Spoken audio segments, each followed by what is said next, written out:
Elamakkara MDMA വേട്ടയിൽ നിർണായക വിവരങ്ങൾ പോലീസിന് ലഭിച്ചിരിക്കുന്നു. ദില്ലിയിൽ നിന്നും ബംഗളൂരുവിൽ നിന്നുമാണ് ലഹരി എത്തിച്ചതെന്നാണ് പ്രതികളുടെ മൊഴി. കൊച്ചിയിൽ പോലീസും എക്സൈസും ലഹരി പരിശോധന ശക്തമാക്കിയിട്ടുണ്ട്. അഞ്ജലി ശ്രീധരാജ് നമുക്കൊപ്പം.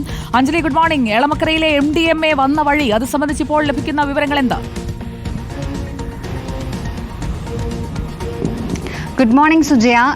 എളമക്കരയിൽ നിന്ന് മുഹമ്മദ് നിഷാദ് എന്ന മലപ്പുറം സ്വദേശിയുടെ വീട്ടിൽ നിന്നാണ്, അയാൾ വാടകയ്ക്ക് എളമക്കരയ്ക്ക് താമസിക്കുകയായിരുന്നു. ഇവിടെ നിന്നാണ് 509 ഗ്രാം MDMA പിടികൂടിയിട്ടുള്ളത്. ഈ MDMA ഇയാൾ എത്തിച്ചിട്ടുള്ളത് ഡൽഹി കൂടാതെ ബാംഗ്ലൂർ തുടങ്ങിയ സ്ഥലങ്ങളിൽ നിന്നാണെന്ന് പോലീസിന്റെ വിവരം.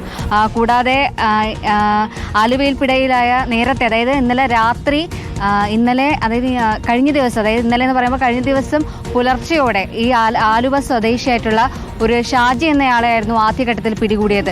പിന്നീട് പോലീസിന് ഇയാളിൽ നിന്നാണ് ഈ എളമക്കര ഈ വീട്ടിൽ ഇത്രയും അധികം MDMA സൂക്ഷിച്ചിട്ടുണ്ടെന്ന വിവരം ലഭിക്കുന്നത്. തുടർന്നാണ് വീട്ടിലേക്ക് എത്തി വീടിന്റെ വൈദ്യുതി വിച്ഛേദിച്ചുകൊണ്ട് പുറത്ത് പോലീസുകാർ കാത്തുനിന്നാണ് ഉള്ളിലേക്ക് അതായത് വൈദ്യുതി വിച്ഛേദിച്ചപ്പോൾ പുറത്തേക്ക് എത്തിയ ഇയാളെ പോലീസ് പിടികൂടുന്നത്. തുടർന്ന് വീട്ടിൽ നടത്തിയ പരിശോധനയിലാണ് ഇത്രയും വലിയൊരു അളവിലുള്ള MDMA പിടികൂടിയിട്ടുള്ളത്. കൂടാതെ ഇയാൾക്ക് കുടിവെള്ള ബിസിനസ്സാണ്. കുടിവെള്ളത്തിന്റെ മറവിൽ കൊച്ചിയിൽ ഈ തരത്തിൽ മയക്കുമരുന്ന് വ്യാപാരം അല്ലെങ്കിൽ വിൽപ്പന നടത്തുന്നുണ്ട് എന്നും പോലീസിന് മനസ്സിലായിട്ടുണ്ട്. കാരണം നേരത്തെ ആലുവയിൽ പിടിയിലായ വ്യക്തിയും കുടിവെള്ളം വിതരണം നടത്തുന്നയാളായിരുന്നു. അതനുസരിച്ചുള്ള കോമ്പിംഗ് ഓപ്പറേഷൻ ശക്തമായി പോലീസ് നടത്തുകയാണെന്നുണ്ടെങ്കിൽ കൂടുതൽ ലഹരി കണ്ണികളിലേക്ക് എത്താൻ സാധിക്കും.